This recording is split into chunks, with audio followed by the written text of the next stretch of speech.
Assalamualaikum warahmatullahi wabarakatuh. Alhamdulillah wassalatu wassalamu ala Rasulillah wa ala alihi wa man wala. Syada la ilaha illallah syada Muhammadan abduhu wa rasuluhu. Allahumma salli ala sayidina Muhammad wa ala alihi wa sahbihi ajma'in. Kita bertemu dalam majlis ayah pemimpin masuk syurga sekeluarga pada Ramadan yang ketiga ini. Alhamdulillah kita memanjatkan kesyukuran pada Allah Subhanahu wa taala kerana kita diberikan peluang hidayah daripada Allah Subhanahu wa taala. Cuba bayangkan apabila tidak diberi hidayah, ada yang masih tidur ataupun ada yang merasakan tidak perlu berpuasa, tidak dapat hidayah menyebabkan seseorang itu bukan sekadar hari ini nak makan apa tetapi nak makan siapa. Itu kerana tidak mendapat hidayah daripada Allah Subhanahu Wa Taala. Pada hari ini kita berada pada solat majlis ayah dalam tajuk anak malas atau ayah malas. Satu tajuk untuk kita melihat kerangka daripada surah Al-Mulk, surah yang ke-67 pada juz yang ke-29 dengan tuntas, dengan tepat bersama dengan dua orang panel kita. Yang pertama Al-Fadil Ustaz Syahrizan Daud sebagai ahli majlis dakwah negara. Selamat datang Ustaz. Terima kasih Ustaz. Terima kasih. Alhamdulillah. Ya, pagi-pagi Ustaz. Ya, masya-Allah. Alhamdulillah. Ya, dan juga kepada qari kita Al-Fadil Ustaz Haji Nik Azizan Datuk Haji Nik Jaafar. Selamat datang Ustaz ya. Alhamdulillah, hari ini kita ingin melihat ya kepada satu paparan daripada video untuk sama-sama kita maknai, untuk kita jelas tentang bagaimana kita mengupas isu ayah malas ataupun anak malas, satu perkara yang mungkin ia menjadi satu polemik, satu dilema. Kadang-kadang mungkin ayah banyak tugas ataupun kadang-kadang merasakan ingin bermalas-malasan ya kerana dah penat bekerja ataupun bertugas, tetapi bagaimanakah kita nak melihat perspektif daripada Al-Quran untuk sama-sama kita bergerak jauh ke depan. Kita saksikan.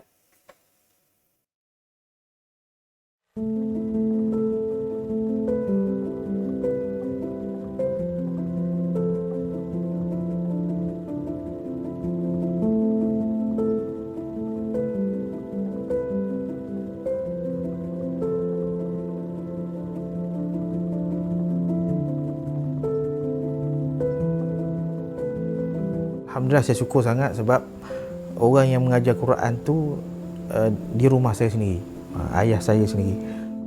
Tu pun dipaksa sebenarnya. Ya, memang dipaksa. Kalaulah nak bandingkan dengan anak-anak saya sekarang alhamdulillah anak-anak saya ni tak dipaksa macam saya dululah. Cuma kita masing-masing dah tahu. Okey, waktu ni kena belajar Quran. Maknanya dia akan stopkan TV dia akan stopkan gadget dia, sebab waktu ni waktu mengaji Quran. Penerapan yang ayah saya buat tu, dia paksa dulu, lepas tu lahirlah minat. Dan bila dah minat tu saya mulalah mencari sana, cari sini, cari guru sana, pergi Kelantan, pergi Terengganu, pergi Johor, semua saya cari guru-guru. Saya tak paksa anak-anak saya belajar Quran. Maksudnya bukan dengan cara paksaan, tapi saya gunakan saya lembut tapi tegas. Saya tak terus kata okey berhenti kita mengaji. Tak boleh. Sebab mood dia tu tengah, orang kata apa? Mood dia tu tengah macam teruja tengah main game tu kan. Jadi bila kita matikan mood dia dah muka dah lain, dia punya orang kata apa, emosi dah lain. Jadi kehendak dia untuk mengaji dah kurang. Jadi bila kalau mengaji pun memang tak masuk lah.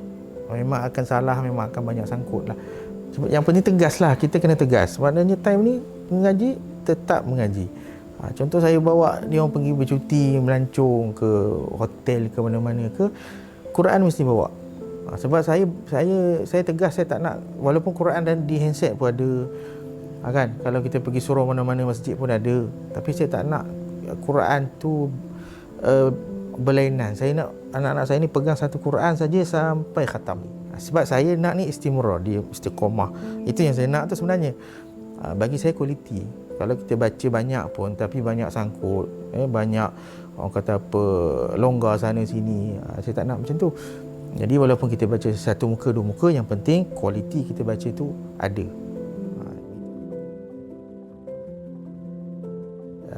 Idola saya lah ayah saya lah, Tuan Haji Abdul Ghani bin Abdullah, sekarang Datuk Haji Abdul Ghani Abdullah.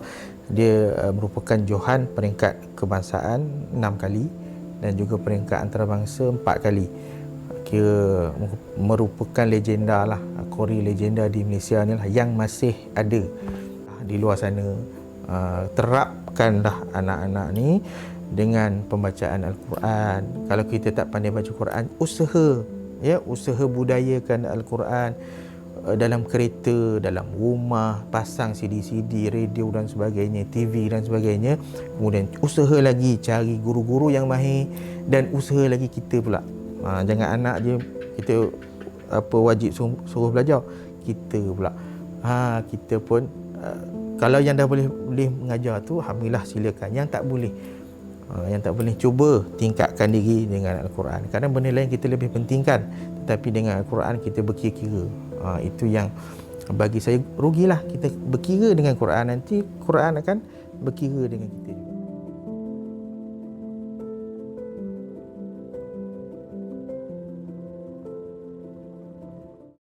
Begitulah perkongsian daripada Ustaz Azra'i bin Abdul Haq, ya, sebagai seorang ayah kepada 6 orang anak yang kita dapat bersama sebentar tadi, dan kita ingin melihat bagaimanakah panduan ataupun perkongsian ini tadi ada kaitan dalam membina seorang ayah, ya, yang mungkin kadang-kadang jumpai ataupun bertemu dengan sifat malas ataupun culas dalam kehidupan, ya, ataupun sebenarnya ada kaitan dengan anak ketika kita mendidik. Mari sama-sama kita membaca surah Al-Mulk ayat yang kedua hingga ayat yang keempat untuk sama-sama kita menghayati panduan daripada Al-Quran bersama dengan Fadil Ustaz Haji Nik Azizan Datuk Haji Nik Jaafar. Silakan.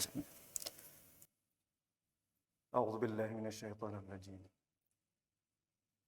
Bismillahirrahmanirrahim. الذي خلق الموت والحياة ليبلوكم أيكم أحسن عملا وهو العزيز الغفور.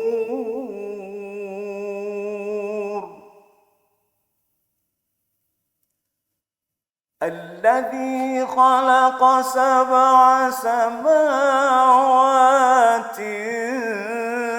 طباقا ما ترى في خلق الرحمن من تفاوت فارجع البصر هل ترى من فطور. صدق الله العظيم. Surah Al-Azim, gitulah bacaan daripada ayat yang kedua dan yang ketiga, Ustaz, ya, sebentar tadi, iaitu yang menciptakan mati dan hidup untuk menguji kamu siapa di antara kamu yang lebih baik amalannya, dan Allah Maha Perkasa, Maha Pengampun, yang menciptakan 7 langit berlapis-lapis. Kamu tidak akan melihat sesuatu yang tidak seimbang pada ciptaan Tuhan yang Maha Pemurah, maka lihatlah sekali lagi, adakah kamu lihat sesuatu yang cacat.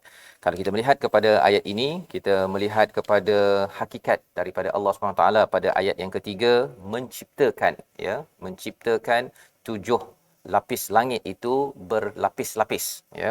Kali ini kita ingin terus bersama dengan Fadil Ustaz Syahrizan untuk kita melihat, Ustaz, kepada ayat yang ketiga ini sebagai satu seruan untuk kita baca, kita berkenalan dengan Allah Subhanahu Wa Taala, tapi dalam masa yang sama juga nak bawa nilai, nak ambil nilai ini dalam diri seorang ayah, ya, yang baca surah Al-Mulk ataupun mungkin hari ini kali pertama dengan ayat ketiga ini. Apa yang dimaksudkan dengan ayat ketiga ni, Ustaz? Silakan. Alhamdulillah, wassalatu wassalamu ala Rasulillah wa ala alihi wa sahbihi wa man walah. Rabbi shrah li sadri wa yassir li amri wa hlul 'uqdatam min lisani yafqahu qawli. Assalamualaikum warahmatullahi wabarakatuh. Terima kasih kepada Tuan Fazrul, terima kasih kepada Ustaz Nik Azizan. Sedari tuan-tuan dan puan-puan, bila mana Allah Subhanahu Wa Taala menciptakan bumi itu sendiri secara berperingkat, dan Allah juga menciptakan langit itu juga ada peringkat-peringkatnya. Berarti Allah SWT sedang mengajar kita bahawa apabila ingin melakukan sesuatu, walaupun Allah itu sangat layak dan Allah itu sangat mampu untuk nak buat sekaligus. Tetapi Allah ingin mengajar kita dan memberi satu signal kepada kita bahawa kalau buat secara berperingkat itu kadang-kadang ada kebaikannya. Apatah lagi menjadi kita sebagai manusia yang tidak sempurna, yang semestinya kita akan bergerak sedikit demi sedikit dalam ibadat, dalam kehidupan, malah dalam pekerjaan, dalam hidup kita pun, daripada kita kecil, daripada kita tak tahu apa-apa sehinggalah kita boleh mengesot, boleh merangkak, boleh berjalan, boleh berlari, sehinggalah kita boleh membuat keputusan sendiri pada hari ini. Jadi membayangkan kepada kita bahawa penting tadarruj itu, penting berperingkat. Kalau waktu persekolahan sekalipun ada sekolah rendah, ada darjah-darjahnya. Bila sebut darjah itu pun telah memberikan gambaran sebagai peringkat. Kan tadarruj dalam bahasa Arab iaitu peringkat-peringkat, ataupun langit itu ada lapisan-lapisan, bumi itu ada lapisan-lapisan, dan penciptaannya sedikit demi sedikit. Malah dalam Al-Quran digambarkan dicipta dalam tempoh 7 hari, walaupun Allah itu boleh buat cipta dalam sekaligus. Idza arada an ayyakula lahu kun fayakun. Kalau Allah nak jadi sekaligus boleh. Allah sebut saja dia akan jadi. Allah inginkan saja dia akan jadi. Tetapi sesedari tuan-tuan dan puan, maka itulah lumrah kehidupan kita, Tuan Fazrul, kan. Kalau kita boleh buat sikit-sikit, insya-Allah dengan sikit-sikit itulah, bila kita start yang pertama, dia langkah yang ke-100 tidak akan dapat melainkan dengan langkah yang pertama. Bila kita start dengan yang pertama itu, bila kita masuk yang kedua, kita akan cari macam mana untuk menampung kekurangan yang pertama, dan kita akan improve, kita akan perbaiki pada yang kedua, apatah lagi yang ketiga, keempat, kelima. So itulah barangkali yang mungkin Allah cuba ingin sampaikan kepada kita sesedari tuan-tuan dan puan-puan. Allah ingin sampaikan kepada saya yang bercakap hari ini, ya, kita sedar kita ni kalau jadi mak ayah pun kita tak mampu nak jadi yang sempurna. Kita jangan tunggu kita menjadi sempurna barulah kita menjadi ayah ataupun mak yang boleh mendidik anak kita. Tapi kita didiklah sekadar yang kita mampu dengan ketidaksempurnaan itu, tetapi sedikit demi sedikit insya-Allah kita akan jumpa jalan dia, insya-Allah. Baik, terima kasih diucapkan pada Ustaz Syahrizan yang menjelaskan tentang istilah tadarruj tadi, ya, iaitu ada peringkat-peringkat, ya, peringkat-peringkat. Ada proses dalam kita mendidik, dan sudah tentunya bercakap tentang tadarruj ini ada kaitan dengan diri kita, Ustaz, ya. Kita ni lemah, si anak lemah, si ayah pun lemah, ya, mak pun lemah. Jadi bila kita nak mencapai sesuatu, kalau bercakap tentang penciptaan langit dan bumi ini, betul yang Ustaz cakap tadi, Ustaz, ya, maksudnya kun fayakun jadi, ya. Tetapi bila Allah kata dalam surah lain berkaitan dengan 6 masa, ya, tentang proses itu sendiri, itu sebagai pelajaran bukan untuk siapa, untuk kita lah, kan, ya, disebabkan ada peringkat, ya, dan juga ada masa proses untuk membina sesuatu yang kita idam-idamkan. Dan dalam hal ini, kalau kita lihat dalam ayat yang ketiga ini, ma tara fi khalqir rahmani min tafawut farji'il basara hal tara min futur. Kalau boleh Ustaz jelaskan sedikit sebelum saya nak tanya juga kepada pengalaman Ustaz Haji ni Azizan selepas ini, iaitu Allah suruh kita tengok tu, kan, kemudian tengok balik tu, apa maksud suruh tengok tu sebenarnya? Baik, Tuan Fazrul dan semua yang sama-sama kita menonton dan mendengar hari ini, bila sebut pasal Quran ini, kan, dia mungkin kita boleh belajar dua benda. Satu, dipanggil ayatul makru'ah, iaitu ayat yang kita baca. Contoh hari ini kita baca ayat 2, 3 surah Al-Mulk. Kita baca ayat itu. Yang kedua dipanggil ayatul manzurah, iaitu tanda-tanda yang Allah SWT cipta ini yang kita kena tengok dan kita belajar melalui tanda-tanda. Mana bukan sekadar kita membacanya, dan kita tengok bukti-bukti yang ada di sekeliling kita. Bila mana Allah SWT menciptakan langit dan sebagainya, tujuannya memang untuk supaya bila kita lihat langit, kita mengkaji kebesaran, kita melihat semua ciptaan proses-proses ini, akhirnya kita rasa, hebat Allah boleh buat benda ni. Jadi Allah suruh kita melihat, Allah suruh kita memikir perkara ni. Begitu juga kita dalam proses kita hari ini, ya, apa saja yang kita buat, yang kita buat, contohlah sebagai organisasi ataupun orang yang menjalani perniagaan dan seumpamanya, dia ada planning. Dia akan tulis, dia akan bincang dalam meeting dan sebagainya, dan dia akan cuba realisasikan apa yang diperbincangkan dan telah dibuat keputusan.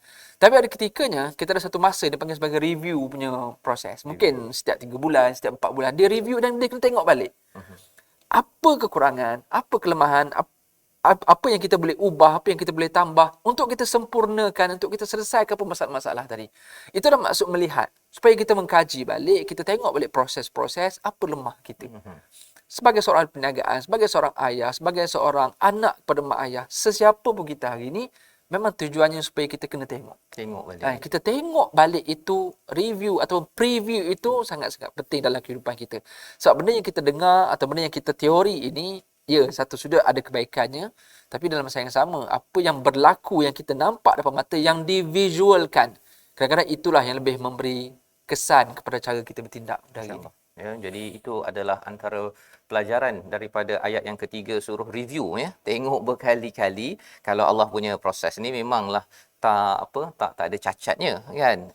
Tetapi bagi kita proses itu yang kita nak ikuti. Dan mungkinlah kalau katakan Ustaz Haji ni Azizan baca Quran, ya, nak tanya juga pengalaman Ustaz baca Quran ni dengarnya sedap, ya, Ustaz sebagai guru, ya, guru cemerlang, ya, jadi bila dah sampai tahap begini pasti ada proses, ya, kalau macam Ustaz Syarizan beritahu tadi. Jadi pengalaman Ustaz sendiri diproses. Diproses. Siapa yang proses Ustaz, ya, berkenalan dengan Al-Quran ini, dan ketika proses itu ada tak muncul macam rasa ada kekurangan, dan ada juga timbul kadang-kadang rasa malas ketika bersama dengan Al-Quran ini? Kalau Ustaz boleh kongsi kisah dan cerita. Baik. Assalamualaikum warahmatullahi wabarakatuh. Waalaikumsalam warahmatullahi. Kalau kita tengok video tadi tu yang Ustaz Azra'i tu kan. Ya, Ustaz Azra'i tadi. Ayah dia pun guru kan. Ya. Saya pun ayah pun guru juga. Jadi bila biasalah bila ayah mengajar, dia ada ketegasan tadi. Ustaz Azra'i kata ada ketegasan dia kan. Jadi saya ni bila berdepan dengan Quran ni, kita pun mengikut. Sama juga dengan adik-adik lain. Pada satu masa tu ada timbul rasa, contohnya ada anak murid ayah tu, saya sama dengan Ustaz Dr. Luqman. Dr. Luqman Ibrahim. Satu perguruan lah dengan dia tu, ayah mengajar kan. Ya. Jadi dia kenal dulu taranum dengan Quran semua ni. Jadi dia dapat dulu. Bila saya masuk punya tu ke belakang lah sikit kan. Tapi bila ayah ni, dia nak anak dia tu mana nak push kan. Jadi sampai satu masa tu dia kata, kenapa dia ajar Dr. Luqman ni dapat, kenapa awak tak dapat? Kan? Kenapa tak dapat? Selepas pada dibalik lah kan. Belajar betul-betul. Dia suruh kita belajar betul-betul. Sampai satu masa tu, bila kita buat tak dapat tu, ayat yang kita baca tu, kita tak boleh nak recall balik kan. Lambat. Sebab dengan satu benda tu, gifted. Gifted ni Dr. Luqman dia cepat dapat. Dia berbanding dengan saya ni, belakang sikit tu. Pertama masa tu, darjah 4-5, kuat main lah kata kan. Otak tu main lah kan. Jadi ayah ni marah. Bila marah, duduk situ kita duduk sampai menangis, titik air mata tu dekat Quran tu. Dalam hati kata, tak apa, aku cari guru lain. Bukannya seorang kan. Mana kita nak cari supaya beat balik, kita nak bagi dekat sikit dengan Dr. Luqman tadi tu. Satu masa lepas tu, saya pergi jumpa dengan pak saudara arwah Ustaz Mak Qori dulu. Kan, jumpa 2-3 orang guru. Last sekali, balik pada ayah juga. Balik pada ayah juga. Sebab apa? Buat rapat kan. Rapat di rumah, kita dapat rujuk bila-bila masa. Last sekali bila dah Dr. Luqman pernah johan peringkat kebangsaan pada tahun 90 kan. Lepas pada johan tu, saya beat juga. Alhamdulillah, tahun 91 saya pula johan. Maknanya tercapai lah, maknanya nak naik sama-sama tu. Naik sama-sama. Sampai sekarang pun saya bila tengok nak tajuk majlis ayah ni memang sesuai sangat. Masya-Allah, itu pengalaman daripada Al-Fadhil Ustaz Haji ni Azizan sebentar tadi. Tapi kuat juga semangat Ustaz, darjah 4 dah pergi cari cikgu lain. Kebetulan pak saudara guru juga. Okay. Pasal kadang-kadang ialah bila katakan seorang anak tu Ustaz, ya, dia bila dah tak dapat tu, kalau dekat kelas tu dia tak dapat, cikgu kata bagi markah C ke D ke, tak boleh, dia rasa tak apalah kot. Malas nak pergi kelas ni pasal tak bermotivasi kan, pasal tak dapat apa yang diharapkan oleh orang lain, ya. Jadi mungkin Ustaz Syarizan boleh komen sedikit bagaimana kalau ada anak yang dilatih, ya, nak suruh dia baca Quran macam tadilah Ustaz Azra'i ada nyatakan dia tak terus paksa kan. Tapi mungkin daripada Ustaz pengalaman ke ataupun bagaimana kita nak menjiwai tadi makruahnya memang ayat 3 kan, manzurahnya macam mana nak dilihat dalam diri seorang ayah dalam kehidupan bila anak ke rasa malas ataupun ayah pun ada juga rasa malas bila ada sesuatu yang tak jadi ataupun banyak sangat kerja. Silakan. Betul, saya sangat setuju apa yang Tuan Fazrul sebut, apa yang Ustaz Ni Azizan sebut. Yalah, kita manusia. Kita nakkan yang sempurna tadi tu. Kita tak boleh rasa kalah, kita tak boleh rasa lemah, kita tak boleh tengok orang lebih daripada kita. Dan itulah fitrah, itulah normal. Cuma menjadi orang yang beriman, bila dia melihat kelebihan orang lain, kekurangan diri sendiri, dia tidak berputus asa dan dia tidak malas, malah dia akan ada ghibtah. Ghibtah ni maksud dia cemburu. Dia bukannya hasad, dia bukan dengki dengan orang tu akhir sampai tahap disihirkan orang tu sampai hilang suara Dr. Luqman contoh. Tapi tidak. Kita diajar dalam agama adalah bila kita lihat kekurangan kita, alhamdulillah Ustaz ni Azizan, dia ada satu inisiatif dan saya sangat yakin dia ada didikan ayah dia sendiri. Daripada kecil lagi dia kata, rasa tak boleh dengan ayah, dia cuba cari orang lain. Dia cuba ke proses yang seterusnya. Ini peringkat tu. Dia cuba ke proses lain yang mungkin dia rasa mood boleh kot. Tapi tak boleh juga. So bila fikir-fikir review balik, tak boleh. Balik dengan ayah. Konsep kita adalah betul. Bila kita melihat kelebihannya daripada orang lain, kita tidak menggagalkan orang itu supaya kita melebih daripada dia. Tapi kita akan cari jalan bagaimana supaya saya boleh capai kepada peringkat itu. Saya sebagai ayah pada hari ini, saya sentiasa melihat kadang-kadang kita pergi ke mana-mana saja, saya pergi ke restoran, saya tengok. Walaupun saja orang yang bercakap tentang agama, bercakap pasal Quran, hadis, kadang-kadang kita tengok di restoran, saya mengaku dengan diri saya sendiri, lemahnya saya, kenapa saya tak boleh buat macam ni, sebagaimana seorang ni boleh buat kepada anak dia. Ini maksud proses. Walaupun kita bercakap, tapi sometimes ada ketika bila kita melihat, akhirnya kita teringat apa yang kita ceramahkan dulu. Kenapa saya tidak boleh? Itulah timbulnya elemen muhasabah. Bila kita ukur balik, kita hitung balik perkara ini, maka dengan semangat itu, Islam ajar kita untuk terus buat. Jangan tangguh-tangguh, jangan jadi malas. Jangan jadi ayah yang malas, tengok, tak apalah nak buat macam mana saja. Begini, dia lebih boleh lah. Saya ada masalah, dia mungkin tak ada masalah. Tak. Kita bukan begitu. Kita ambil inspirasi dan kita terus amal. Sebab tu kalau boleh, ketika di meja makan lagi, ketika kita nampak orang lain boleh buat, mereka menyantuni family mereka, kita tengah dengan family kita masing-masing sibuk dengan gadget mungkin, kita terus tinggalkan gadget. Sebagai rasa malunya kita dengan diri kita, bukan sekadar kita jangan jadi malas, tapi kita kena buang sifat malu kita dengan keadaan kita tolong terus untuk tiru ataupun ambil inspirasi apa yang ada pada yang kita lihat, kebaikan yang ada depan kita. Subhanallah, itu adalah bagaimana untuk kita melihat ayat yang ketiga tadi, untuk kita baca dan Allah suruh kita pergi tengok review balik. Rupa-rupanya bila mungkin kita dah ada ilmu tertentu, dah baca Quran, tapi kena tengok juga dalam kehidupan orang lain dan terus sahaja review balik kepada diri sendiri. Bagi ayah-ayah macam saya lah Ustaz kan, review balik dalam kehidupan, mana lagi yang tak buat, tengok orang lain macam bagus kan, dan orang itu boleh buat. Tak ada pula ghibtah tadi Ustaz cakap, ataupun tidak hasad tapi tidak ghibtah ghibtah itu maksudnya yang Ustaz Syarizan nyatakan tadi, kita cemburu tetapi cemburu yang positif, bukan nak hancurkan, tapi kita ambil peluang daripada pengalaman tersebut, sehingga kan orang itu boleh daripada Ar-Rahman, Tuhan yang Maha Pemurah yang sempurna, saya pun bolehlah Allah nak tolong. Itu Ustaz jadi ini adalah pelajaran penting, beberapa istilah yang kita belajar sebentar tadi daripada ayat yang ketiga. Moga-moga ini akan menjadikan kita seorang ayah bagi ibu-ibu yang sedang menonton sekarang ini, kalau boleh berkongsi-kongsi sikit, dan mungkin ini juga diamalkan oleh ibu yang menonton pada kali ini, iaitu saya nakkan anak saya ni baik tetapi ia bukannya terus jadi besok Ustaz Ia adalah satu proses. Allah beritahu bertingkat-tingkat tadi itu, ada prosesnya. Maka kita adalah insan yang menghargai proses, review balik dan review lagi, semak lagi, sehinggakan keluarga kita insya-Allah dibantu oleh Ar-Rahman yang sama, yang memberi kepada keluarga lain, yang memberi kejayaan kepada Ustaz Haji ni Azizan Ustaz pun melihat kepada orang lain. Ini menyebabkan kita makin berjaya dalam hidup. Jadi kita berehat sebentar. Kita kembali semula dalam majlis ayah untuk kita sambung selepas ini. Macam mana lagi panduan daripada Al-Quran untuk menguruskan malas ataupun rasa tak mampu untuk saya teruskan kehidupan. Kita berehat sebentar, majlis ayah pemimpin masuk syurga sekeluarga.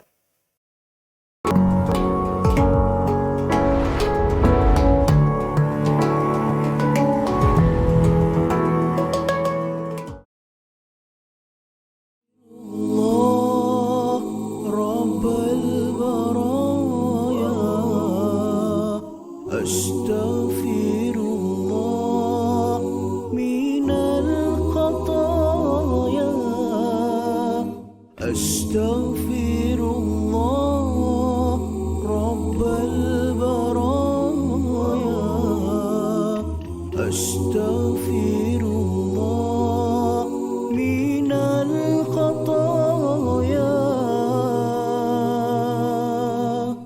أستغفر الله رب البرايا أستغفر الله من الخطايا أستغفر الله رب البرايا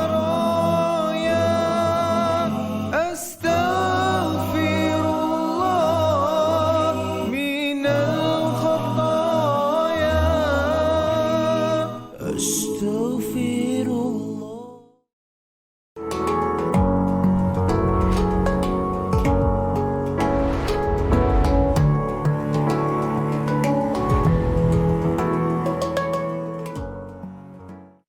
Bertemu kembali kita dalam majlis ayah pemimpin masuk syurga sekeluarga pada hari ini dalam tajuk kita anak malas ataupun ayah malas, ya. Jadi ini adalah satu perkara yang kita ingin bincangkan. Sudah pun kita lihat daripada ayat yang ketiga daripada surah Al-Mulk, ada beberapa pelajaran yang kita peroleh, antaranya adalah apabila Allah memberitahu Allah menciptakan langit ini bertingkat-tingkat, ada tahap-tahap, dan lebih daripada itu ialah perlu selalu melihat, review balik, lihat semula yang tidak ada cacat adalah sistem daripada Allah.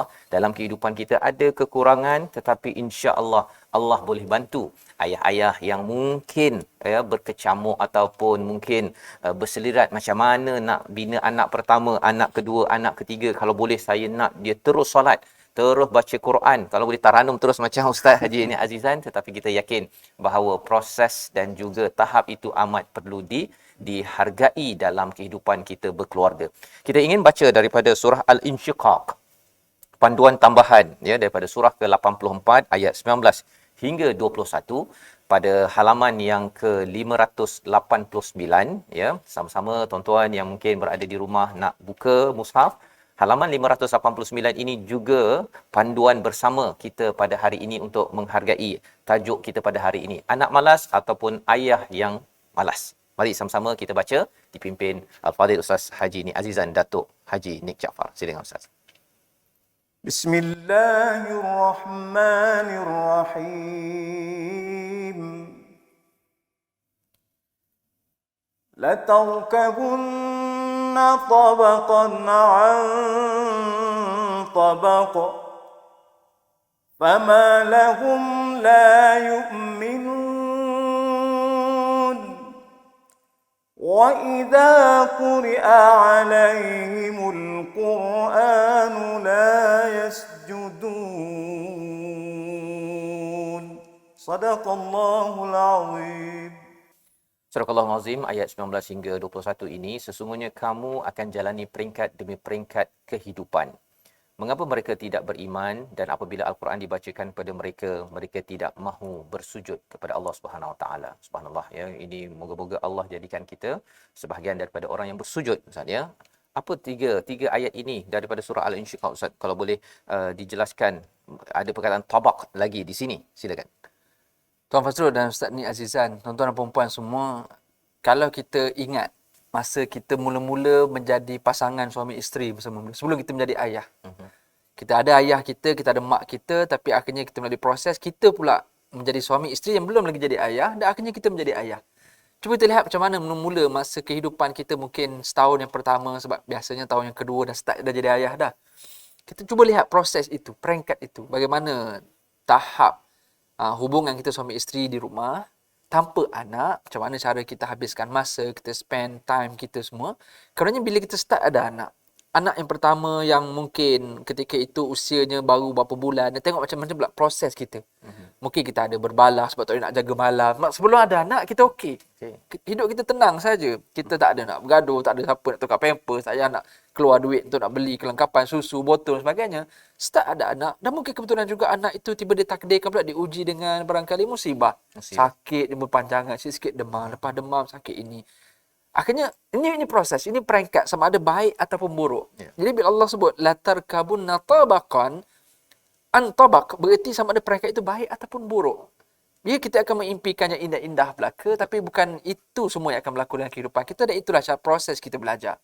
Bagaimana jadi ayah yang pertama, ada anak yang pertama mungkin yang sakit, kemudian dapat pula 2 tahun lepas tu dapat pula anak yang kedua yang mungkin okey prosesnya. Yang kita belajar melalui proses yang pertama dengan pergaduhan, perbalahan itu, benda ni menjadikan kita efek pada benda lain, kerja pun jadi tak okey, rumah ini tunggang langgang hanya sebab anak.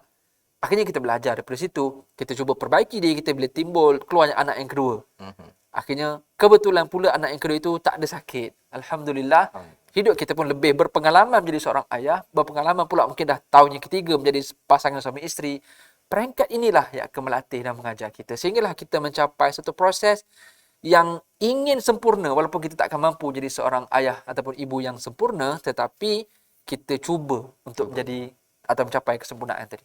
Masya-Allah, ya, itulah pengalaman dan rasanya ilmu ini Ustaz ya amat penting dalam kursus sebelum kahwin tu nak mengetahui. Tetapi Ustaz beritahu tadilah kalau kursus tu dia teori kan, ya, dia belum lagi kepada kalau maqru'ah dan manzurah tadi tu dia belum lagi merasai yang kena bangun malam anak menangis kan, siapa nak bangun dulu tu kan, dan kemudian bila si isteri mungkin kurang tidur, macam mana toleransi daripada seorang ayah kepada seorang ibu, dan lebih lagi daripada itu proses itu pun mencabar Ustaz ya, nak memahami apatah lagi bagi anak, ya, bagi anak sebentar tadi. Dan tadi bila Ustaz Haji ni Azizan kata apa kena tegur sampai menitis air mata atas Quran tu, ya, kesannya ialah Ustaz ambil inisiatif belajar dapat ke tahap ini, ya. Tetapi mungkin kalau bagi setengah orang, kalau dia kena marah tu dia rasa dah lah kan, akhirnya Quran tak dapat. Kalau dalam sebuah keluarga tu Ustaz ya,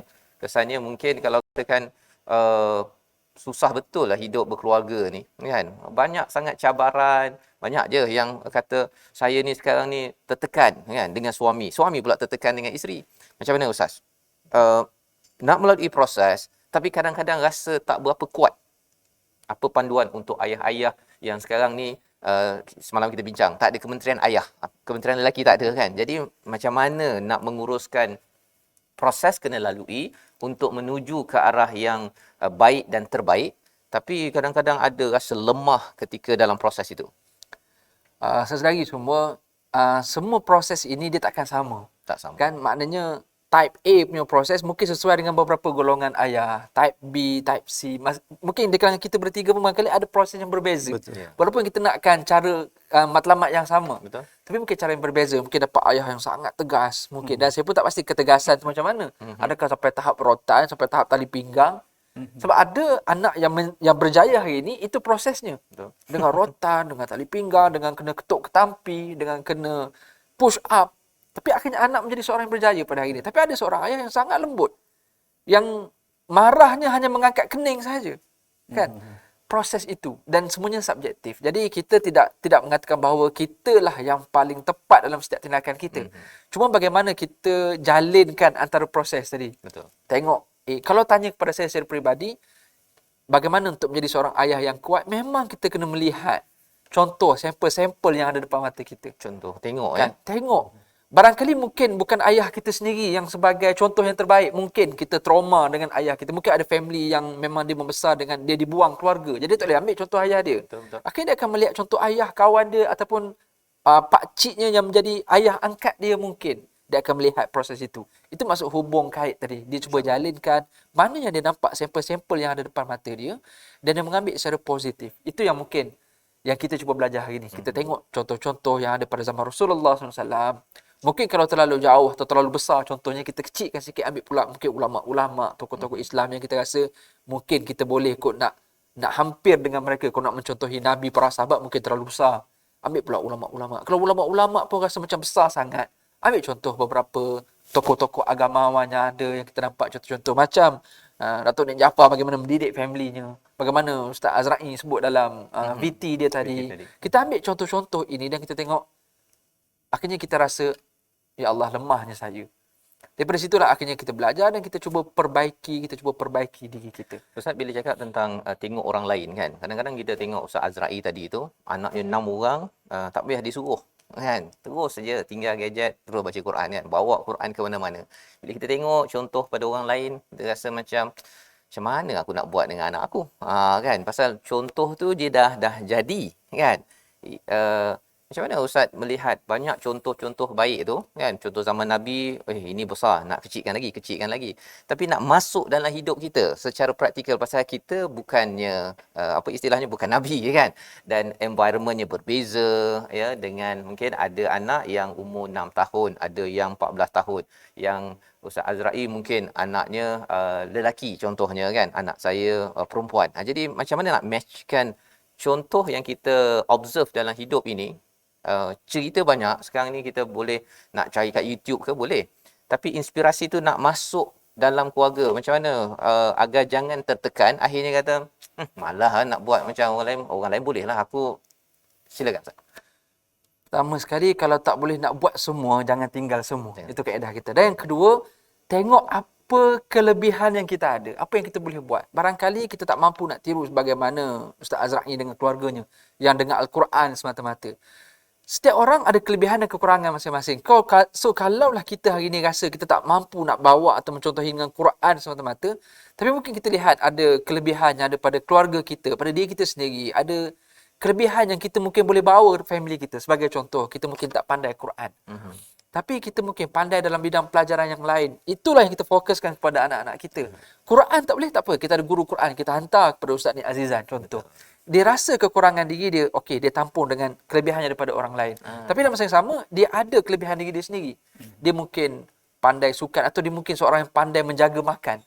Mungkin yang pandai Quran tu tak pandai jaga makan, sebagai contoh lah kan. Akhirnya anaknya boleh makan apa saja, dia tidak ambil kisah pun asalkan anak dia pandai Quran. Tapi yang ayah ini pula, dia mungkin tak pandai Quran, dia hantar anaknya kepada guru Al-Quran. Dia pandai dari sudut jaga kesihatan. Dia akan fokus kepada jaga kesihatan, dia ambil berat tentang mungkin insurans anaknya. Maka setiap di kalangan kita akan cuba keluarkan kelebihan kita, tampung kekurangan dengan apa yang ada pada ayah-ayah yang lain. Sebagai contohlah, kalau kita nak jadi yang sempurna, kita takkan mampu. Kita melihat bagaimana Nabi Adam AS, kan, anaknya sendiri berbunuhan. Kita lihat apa yang berlaku kepada Nabi Nuh. Anak sendiri tidak mengikut ayah dia. Kita lihat kepada siapa lagi? Nabi Yaakob, adik-beradik plot nak membunuh saudaranya.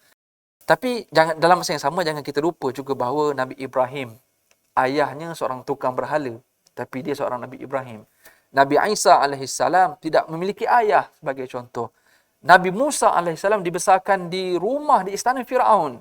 Jadi cuba kita tengok, ada kekurangan dan ada kelebihan. Tetapi apa yang kita boleh ambil, setiap yang positif pada apa yang kita nampak, itulah yang kita belajar, itulah yang kita amal. Baik, terima kasih diucapkan ya Ustaz Syarizan. Daripada pengalaman cadangannya ialah pasal kita ni tak sempurna Ustaz ya. Allah sempurna, itu sebabnya menghasilkan satu sistem yang lengkap. Tak ada tafawut sebentar tadi. Tetapi bagi kita minta Allah ya jumpakan dengan orang-orang yang tepat, yang kita kuat, kita bina ya, tetapi kalau ada elemen komponen dalam membina diri anak ataupun diri ayah sendiri, sebenarnya kita bekerjasama dengan orang lain, dan kerjasama itu tanda bahawa sebenarnya kita nak beritahu pada Allah, ya Allah, bahawa aku ni nak jadi ayah yang memimpin masuk syurga sekeluarga. Tapi ada kelemahan, memang semua orang ada kelemahan, tidak ada siapa pun manusia yang sempurna, tidak ada ayah yang sempurna. Itu akan memujuk hati Ustaz ya, agar jangan tolak semua. Itu yang jadi malas tu, rasa aku tak pandai taranum, tak pandai baca Quran, biar je lah anak aku pandai-pandai dia. Padahal sebenarnya boleh saja ayah itu mencadangkan pergi kepada orang-orang tertentu untuk membantu pembinaan sebuah keluarga, anak dan juga suami, isteri, ibu, ayah yang ada. Jadi alhamdulillah, ini adalah pelajaran yang kita peroleh pada hari ini. Jadi sebenarnya anak kemalas ataupun ayah malas, sebenarnya kalau betul mengikut pada panduan ayat ketiga tadi itu, daripada rasa malas tu, ingat bahawa Allah inginkan saya menuju kepada kebaikan dan Allah boleh bantu saya. Jadilah seperti Ustaz Haji ni Azizan pergi cari sumber. Pasal kalau malas memang tak jadilah Ustaz ya, tak adalah sampai tahap pada hari ini. Dan itu pelajaran penting untuk kita bina keluarga kita bersama. Kita berdoa pada Allah Subhanahu Wa Taala, Allah pimpin kita sebagai ayah yang menghargai proses dan jangan tolak semua dan jangan nak buat semua. Kita berdoa bersama Al-Fadhil Ustaz Haji ni Azizan. A'udzubillahi minasyaitonirrajim. Bismillahirrahmanirrahim. Alhamdulillahirabbil alamin wassalatu wassalamu ala Rasulillah wa ala alihi wa sahbihi ajma'in. Ya Allah, ya Tuhan kami, berikanlah kepada kami iman yang sempurna ya Allah. Berikanlah kepada kami ilmu yang bermanfaat ya Allah. Berikanlah kepada kami rezeki yang halal ya Allah. Ya Allah, berikan kepada kami anak yang saleh dan salihah. Berikanlah kepada kami keluarga yang bahagia ya Allah. Berikanlah kepada kami usaha yang berkat ya Allah. Berikanlah kepada kami doa yang mustajab. Berikanlah kepada kami hajat yang tertunai. Rabbana atina fid dunya hasanah wa fil akhirati hasanah wa qina azabannar. Walhamdulillahi rabbil alamin.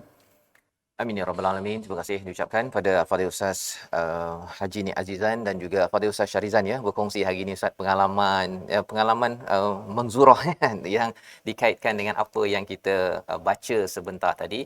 Ia amat mahal sebenarnya dan sudah tentunya ini yang kita ingin bina dalam masyarakat kita bagi ayah-ayah ya. Program Majlis Ayah ini adalah salah satu daripada program yang bekerjasama dengan Masjid Sultan Salahuddin Abdul Aziz Shah dan juga daripada sumbangan tuan-tuan ya, idea daripada tuan-tuan dalam tabung gerakan Al-Quran sebagai satu platform. Tuan-tuan boleh menyarankan idea, menyumbang, memberi sumbangan keuangan dan juga pelbagai semangat dan juga jaringan network untuk sama-sama kita bina ayah. Kita yakin bahawa ayah-ayah yang berkursus sebelum kahwin perlu juga kursus selepas kahwin, tetapi mungkin tidak sempat ataupun terhad, maka Majlis Ayah ini sebagai satu platform untuk kita terus bertahap-tahap membina ayah Ustaz Syarizan ya, terus menjadi ayah pemimpin untuk masuk syurga sekeluarga. Kita bertemu lagi insya-Allah. Assalamualaikum warahmatullahi wabarakatuh. Assalamualaikum. Astaghfirullah minal khataya. Astaghfirullah